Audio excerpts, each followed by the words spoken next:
para ulama menegaskan bahwasanya as-sahhul kutub ba'da kitabillah adalah kitab Sahih al-Bukhari yang disusun oleh Al-Imam Muhammad bin Ismail al-Bukhari.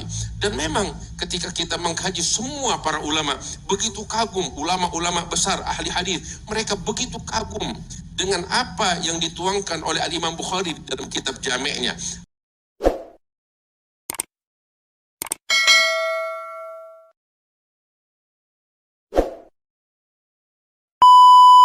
Alhamdulillah, kita bersyukur kepada Allah Subhanahu wa taala di malam hari ini.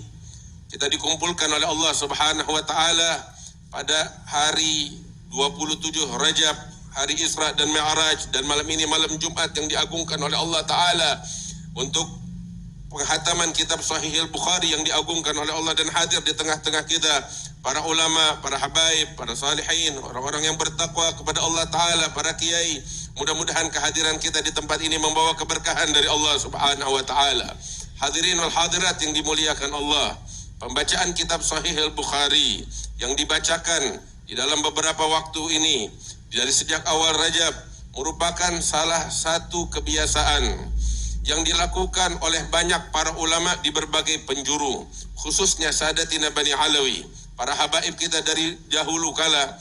Mereka menjadikan kitab Sahih al-Bukhari sebagai pegangan mereka, sebagai acuan mereka, dan bahkan mereka membangun tariqah mereka di atas tumpuan kepada kitab Sahih al-Bukhari yang disusun oleh Al-Imam Bukhari radhiyallahu anhu arda. Kenapa demikian? Sebab kitab Sahih al-Bukhari merupakan kumpulan-kumpulan hadis Nabi besar Muhammad sallallahu alaihi wasallam yang dikumpulkan oleh Al-Imam Imamul Muhaddithin Abi Abdullah Muhammad bin Ismail al-Bukhari, merupakan hadis-hadis yang beliau riwayatkan yang paling sahih, sehingga beliau katakan, ketika guru kami Al-Imam al-Bukhari, beliau menyusun kitab sahihnya itu Al-Jami' as-Sahih atas isyarat daripada gurunya Al-Imam Ishaq ibn Rahawayh. Al-Imam saat itu, di masa itu, kitab kumpulan para ulama merangkum hadis-hadis Nabi Muhammad SAW. Sebagian besar mereka hanya sekedar mendokumentasikan setiap hadis yang pernah diriwayatkan oleh para periwayat tanpa memfilter. Sebab di masa itu, di fase itu adalah fase mereka mengumpulkan. Datang fase berikutnya, masa berikutnya, marhalah berikutnya, penfilteran. Di mana yang sahih, di mana yang hasan, di mana yang dhaif, di mana yang maudhu. Saat di masa guru-gurunya Al-Imam al-Bukhari, di antaranya Al-Imam Ishaq ibn Rahawayh dan yang lain-lainnya, di masa itu penulisan hadis hanya sekedar pengumpulan dokumentasi, pengumpulan data-data hadis yang diriwayatkan oleh para ulama di berbagai penjuru, sehingga di dalamnya terdapat sahih, hasan, dhaif, maudhu dan lain sebagainya. Sehingga Imam Ishaq ibn Rahawayh, beliau ketika duduk di hadapan murid-muridnya yang juga mereka ulama-ulama besar ahli hadis, beliau katakan, alangkah indahnya kalau misalnya ada seseorang di antara kita yang mengumpulkan dalam satu kitab hanya hadis-hadis yang diriwayatkan sahih, hadis-hadis yang dapat dipertanggungjawabkan keakurasiannya. Maka saat itu Al-Imam Muhammad bin Ismail al-Bukhari mengambil ucapan gurunya ini dengan kuat, sehingga beliau melangkah. Beliau mengumpulkan hadis-hadis Nabi Muhammad SAW yang pernah beliau hafal, dan beliau betul-betul pastikan kesahihannya. Sampai beliau katakan, aku menulis kitab Al-Jami' as-Sahih ini yang merangkum sekitar lebih daripada 7.000 hadis. Itu aku isarikan dari 600.000 hadis yang pernah aku hafal. Hadirin al-hadirat yang dimuliakan Allah, kalimat 600.000 hadis itu bukan sedikit. Itu bukan sedikit. Dan beliau menghafal itu semua di luar kepala. Bukan sedikit. Mungkin banyak di antara kita nggak hafal Arba'in Nawawiyah. Banyak di antara kita mungkin yang hafal 40 hadis lebih atau kurang. Tetapi sampai 1.000 hadis, 2.000 hadis, itu pun sedikit di antara kita. Dahulu Al-Walid Al-Habib Naufal bin Salim bin Ahmad bin Jindan rahimahullah, beliau pernah mengatakan kepada kami bahwa beliau itu hafal sekitar 3.000 hadis dari hadis Nabi Muhammad SAW. Saya masih ingat ketika waktu kita masih anak-anak, masih kecil di kamar di sini, selalu mendengar itu di siang hari atau di pagi hari ketika abah kami nggak ada acara di luar, beliau dengan suara lantangnya mengulang-ulang hafalan beliau dari hadis Nabi Muhammad SAW. Di antara yang beliau hafal itu kitab Riyadhus Shalihin yang merangkum sekitar 2.000 hadis yang disusun disusun oleh Al-Imam An-Nawawi rahimahullah. Alhasil nggak terlalu banyak di masa kita yang hafal segitu banyak hadis, 2000 hadis, 3000 hadis atau 4000 hadis. Tetapi Al-Imam Al-Bukhari beliau katakan, aku mengintisarikan kitab Al-Jami' ini dari 600.000 hadis yang telah aku hafal. Masya Allah. Dan dari 600.000 hadis itu yang beliau hafal, itu baru sedikit. Beliau hafal lebih dari itu. 600.000 hadis itu yang di mata beliau adalah sahih. Kemudian beliau intisarikan lagi menjadi 7.000 hadis. Oleh karena itu, para ulama menegaskan bahwasanya as-sahhul kutub ba'da kitabillah adalah kitab Sahih Al-Bukhari yang disusun oleh Al-Imam Muhammad bin Ismail Al-Bukhari. Dan memang ketika kita mengkaji semua para ulama begitu kagum, ulama-ulama besar ahli hadis, mereka begitu kagum dengan apa yang dituangkan oleh Al-Imam Bukhari dalam kitab Jami'-nya. Abad demi abad, masa demi masa, semua ulama-ulama hadis fokus kepada kitab Sahih Al-Bukhari. Sebab setiap waktu, setiap saat mereka mendapatkan ilmu-ilmu yang baru daripada kitab Jami' As-Sahih yang disusun oleh Al-Imam Al-Bukhari rahimahullah ta'ala. Bahkan yang lebih istimewa, hadirin wal hadirat, bukan hanya ulama yang mengambil manfaat dari kitab Sahih Al-Bukhari, bukan hanya kaum muslimin yang mengambil kitab Sahih Al-Bukhari, bahkan al-kuffar sekalipun mengambil manfaat dari kitab Sahih Al-Bukhari. Lihat orang-orang orientalis di luar sana, peneliti-peneliti barat di luar sana, orang-orang yang tidak beriman kepada Allah, para peneliti, mereka menjadikan kitab Sahih Al-Bukhari ketika mereka mengkaji agama Islam sebagai acuan dan pondasi utama mereka. Dan inilah tiada lain adalah bukti keikhlasan dan ketulusan Al-Imam Al-Bukhari sehingga karyanya itu diterima di berbagai penjuru dunia oleh setiap manusia, dijadikan sebagai acuan ilmu pengetahuan radhiyallahu taala anhu wa arda. Dan yang menarik di atas itu semua hadirin, bahwasanya ilmu yang dimiliki oleh Al-Imam Al-Bukhari, selalu saya ingatkan, bukan hanya sekedar hafalan, bukan hanya sekedar wawasan, tetapi beliau praktekkan, beliau amalkan. Sebab beliau tahu betul al-ilmu bil a'mali yazku wa bil ahwali wa laysa bil aqwali wa kathratil jidali. Al-ilmu khasyah kulluh yu'raf bidzaka ahluh.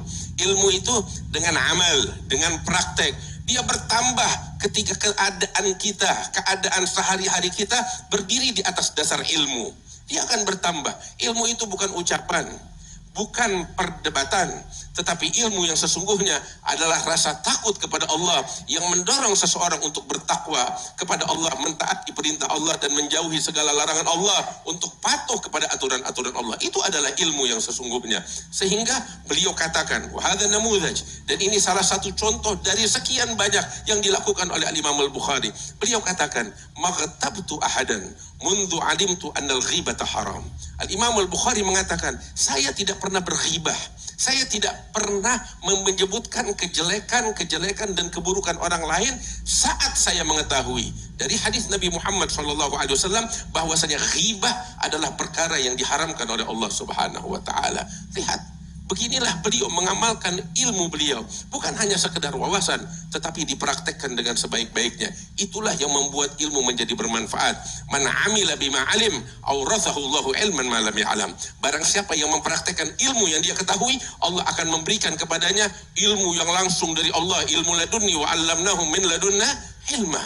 Wattaqullaha wa yu'allimukumullah. Oleh karena itu kitab Al-Jami' bukan hanya sekedar hadis-hadisnya, tapi bab demi bab, judul atas setiap bab itu yang dituangkan oleh Imam Bukhari.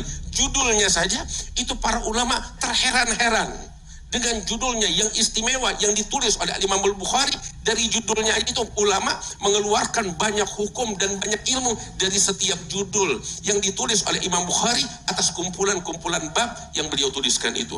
Ini tiada lain adalah ilmu yang datang dari Allah Subhanahu wa taala. Walhamdulillah, di malam hari ini kita membacanya dan menghatamkannya, insyaallah membawa keberkahan untuk kita sekalian.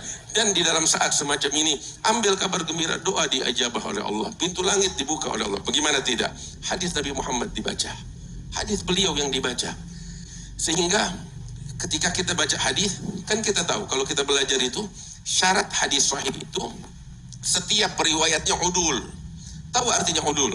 Lam yartakib kabirah wala yusirru ala saghirah wa ghalabat ta'atuhu ma'asi wa lam takhtal muru'atuh. Itu ulama hadis mengatakan al-adalah itu adalah orang yang tidak melakukan dosa besar sama sekali.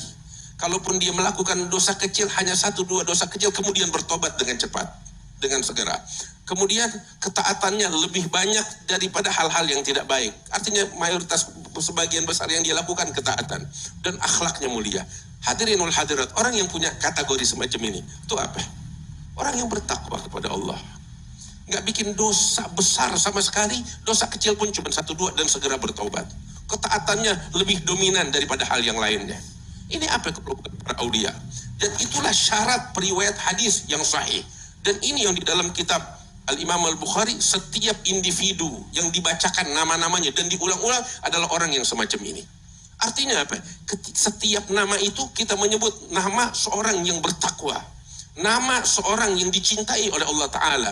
Ketika para ulama mengatakan, ketika disebut nama seorang sahabat yang bernama Imran bin Husain, disebut nama Imran bin Husain, kita lihat Habib Tahir mengangkat tangannya berdoa. Tahu kenapa? Ulama menegaskan, disebut nama Imran bin Husain, pintu langit dibuka, dan saat itu kita dianjurkan doa, sebab doa diijabah oleh Allah saat kita menyebut nama Imran bin Husain. Kenapa beliau? Beliau adalah salah seorang yang dikenal jelisul malaika, teman duduknya para malaika. Ada seorang sahabat, teman duduknya para malaika. Seorang sahabat, namanya disebut, pintu langit dibuka. Ini seorang Imran bin Husain. Apalagi pembesar-pembesar sahabat yang lainnya, seperti Abu Bakar, wa Umar, wa Uthman, wa Ali, wal ashra al-mubashirina bil jannah, dan para sahabat yang lainnya. Para periwayat hadis satu persatu nama mereka disebut, diulang-ulang, hadhil asanid semuanya diulang-ulang untuk membuka pintu langit. Makanya doa diijabah oleh Allah. Makanya para pendahulu kita ketika mereka berjuang di medan perang untuk menegakkan agama Allah, mereka tidak hanya bertumpu dengan fisik dan kekuatan mereka. Mereka berjuang di medan perang. Salahuddin Al-Ayyubi dan yang lain-lainnya, ketika mereka berusaha untuk mensucikan Baitul Maqdis dari tangan orang-orang kafir, mereka menulis surat kepada para ulama di Mesir, di Dimashq, di berbagai penjuru dunia untuk membacakan kitab Sahih Al-Bukhari dengan niat agar Allah memberikan pertolongan. Sehingga dikabulkan oleh Allah Ta'ala. Pada tanggal 27 Rajab, Sayyidina Salahuddin Al-Ayyubi masuk ke Masjidil Aqsa dengan membawa kemenangan dari Allah Subhanahu wa Ta'ala. Mudah-mudahan malam hari ini kemenangan datang dari Allah untuk kita sekalian, untuk saudara-saudara kita di Gaza, di Palestina, dan di berbagai tempat, dengan berkat Sahih Bukhari, dengan berkat para aulia wal ulama was salihin. Hadirin yang dimuliakan Allah. Tetapi yang paling penting dari ini semua, kita pulang dengan apa dari sini? Kita nggak mau cuma sekedar kita pulang, doa diijabah, pulang bawa berkah dan selesai. Kita nggak mau seperti itu. Kita pengen lihat semangat dari masing-masing individu kita. Kita krisis saat ini bukan krisis pemimpin. Krisis kita saat ini krisis aulia, krisis ulama, krisis muhaditsin. Dulu di Nusantara berapa banyak ribuan ahlu hadis. Kakek kami Al-Habib Salim bin Ahmad bin Jindan, beliau itu menimba ilmu dari ulama-ulama yang sangat banyak, lebih dari 400 guru yang sebagian besarnya ulama-ulama Nusantara, dari para kiainya, dari para habaibnya. Beliau tulis surat ke berbagai tempat. Asyahid yang saya ingin sampaikan di sini, ulama-ulama di masa itu banyak, ahli hadis, ahli tafsir, ahli fikih. Semuanya mereka ulama-ulama besar yang bertakwa kepada Allah Ta'ala. Sekarang kemana? Aina ulul taqwa wa aina ulul nuha akulluhum matu akulluhum fanu amistataru fi lujjati zayghi wal fitan. Habib Abdullah Haddad bilang, kemana mereka? Hadirin yang dimuliakan Allah, kita mau dengan tekad di malam hari ini kita pulang, kita pengen menghafal hadis Nabi Muhammad sallallahu alaihi wasallam. Kita pengen dengan tekad kita bangun dari sini, pulang kita menjadi ulama. Nggak mungkin cuma sekedar cita-cita, tapi berbuat, berusaha, tuntut ilmu. Alhamdulillah di tengah-tengah kita ada ulama banyak. Jangan bilang mereka nggak ada, mereka ada.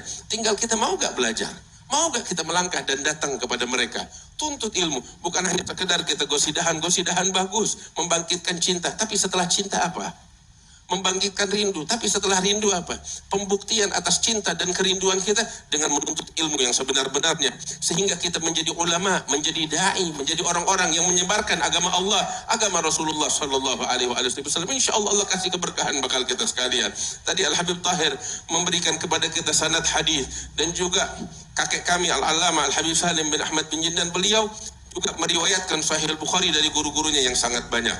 Di antaranya yang tadi dibacakan, beliau katakan bahwasanya saya membaca kitab Sahih Bukhari ini dari guru-guru yang sangat banyak sekali di berbagai penjuru dunia, baik dari ulama masyariqah wal magharibah, dari ulama Makkah, Madinah, maupun dari Sadah Bani Aqib, maupun dari ulama-ulama Nusantara, sangat banyak sekali. Di antaranya beliau katakan, saya meriwayatkan Sahih Al-Bukhari dari guru saya Umar bin Hamdan Al-Mahrisi Al-Jazairi, dari guru beliau Al-Imam Ali bin Faleh bin Muhammad Al-Zahiri, dari guru beliau Al-Imam Abdul Sattar Ad-Dahlawi, dari guru beliau juga yang sangat banyak di Nusantara, Kiai Khalil Bangkalan, salah satu guru beliau, Kiai Hasan Genggong, salah satu guru beliau, dan masih banyak lagi guru-guru beliau. Di antaranya guru beliau yang ada di Nusantara, ayah beliau sendiri Al-Habib Ahmad bin Husain bin Jindan, guru beliau juga salah satunya, dan kakek beliau Ali bin Mustafa bin Ali bin Ahmad bin Ali bin Ahmad ibn Syekh Abu Bakar bin Salim, juga daripada guru beliau Al-Habib Ahmad bin Muhammad bin Abdullah bin Husain Al-Faqih, dan banyak lagi beliau meriwayatkan hadis-hadis Sahih Bukhari dari guru-guru beliau. Adapun dari jalur Sadah Bani Alawi, guru-guru yang Sadah Bani Alwi, beliau katakan, saya telah meriwayatkan Sahih Al-Bukhari dari Sadah Bani Alwi melalui jalur yang sangat banyak. Di antaranya dari guru saya Al-Imam Ahmad bin Muhammad ibn Al-Imam Abdullah bin Husain Al-Faqih, dari ayahnya Al-Habib Muhammad bin Abdullah bin Husain Al-Faqih, dari ayahnya Al-Imam Al-Allamah, salah satu dari ahad Abadilatus Sab'ah, yaitu Al-Habib Abdullah bin Husain Al-Faqih, dari ayahnya Husain Al-Faqih, dari khalnya Aidrus bin Abdurrahman Al-Faqih, dari ayahnya Allamatud Dunya Abdurrahman bin Abdullah Al-Faqih, dari ayahnya Imam Abdullah bin Ahmad Al-Faqih, wal Imam Abdullah bin Ali Al-Haddad, wal Imam Ahmad bin Umar Al-Hinduan. Ketiga orang ini jalur dari Al-Imam Allamatud Dunya Abdurrahman bin Abdullah Al-Faqih sampai kepada ayahnya Abdullah bin Ahmad Al-Faqih. Sedangkan dari beberapa jalur yang lainnya, beliau mengambil dari Umar bin Hamdan Al-Mahrisi, dari gurunya Ali bin Zahir Al-Bitri, dari gurunya Al-Imam Abdul Ghani bin Abi Sa'id Al-Mujaddidi, dari gurunya Al-Imam Muhammad bin Umar bin Salih Al-Fullani, Salih bin Muhammad Al-Fullani, daripada gurunya Muhammad Abid Sindi, dari gurunya Al-Imam Salih bin Muhammad Al-Fullani, dari gurunya Muhammad Sa'id Safar, dari gurunya Al-Imam Abi Tahir Al-Qurani, dari gurunya Al-Imam Burhanuddin Ibrahim bin Hasan Al-Qurani, daripada Al-Imam Al-Qushashi. Abdullah bin Ahmad Al-Faqih yang tadi saya sebutkan, beliau menimba ilmu daripada Al-Imam Safiyuddin Al-Qushashi, sebagaimana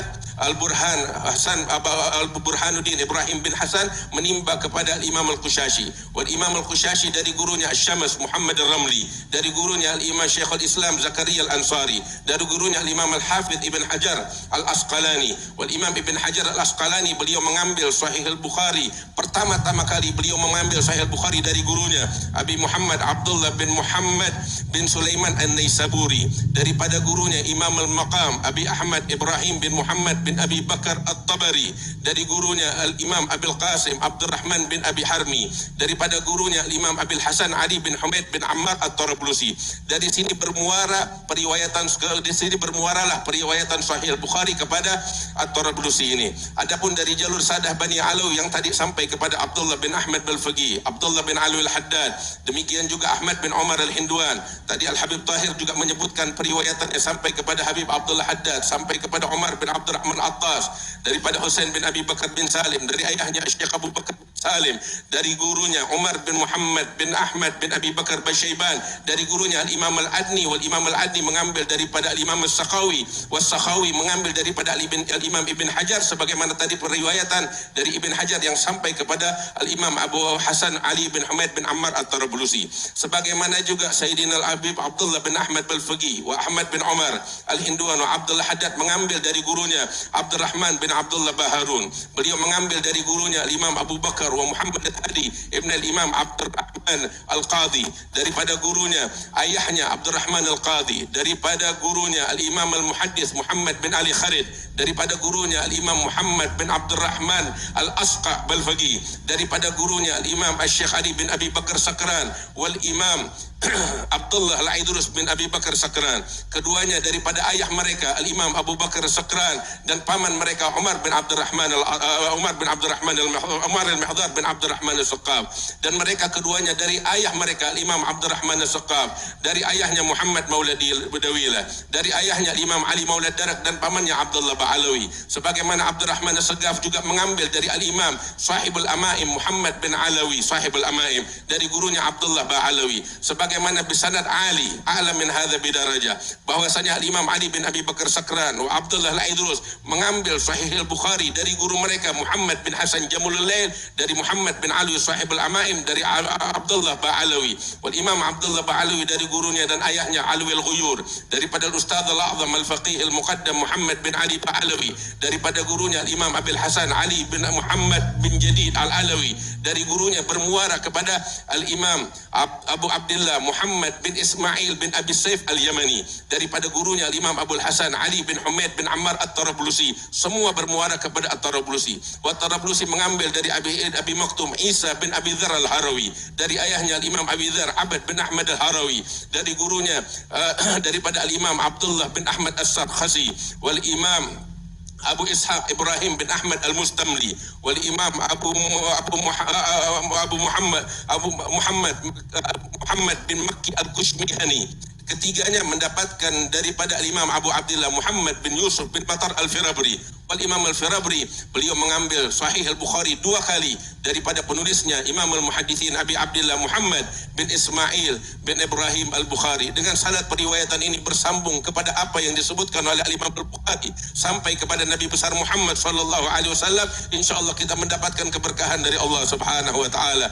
Di akhir acara ini insyaallah kita minta dari Habib Jindan dan juga dari Habib Tahir ijazah untuk kita, sehingga kita bersambung kepada mereka para ulama, para muhaddithin, sampai kepada Nabi Muhammad sallallahu alaihi wasallam. Sebab asanid semacam ini kita menyambung hubungan kita dengan Rasulullah sallallahu alaihi wasallam. Kalau kabel ada lampunya, etalasi listriknya udah lengkap, tapi kalau nggak dicolok nggak nyala. Dan ijazah periwayatan ini adalah tali penyambung, listrik yang mengalir ke dalam ruh kita, jiwa kita, sampai kepada Rasulullah sallallahu alaihi wasallam. Wa kulluhum min Rasulillahi multamisun gharfan minal bahri aw rashfan minad diyami. Mudah-mudahan Allah memberikan keberkahan untuk kita sekalian. Rabbi fanfa'na bi barakatihim wa hdinal husna bi hurmatihim wa amitna fi tariqatihim wa mu'afatin minal fitani ya rabbal alamin. Wa sallallahu ala sayyidina Muhammad wa ala alihi wa sahbihi wasallam. Alhamdulillahirabbil alamin. Assalamualaikum warahmatullahi wabarakatuh.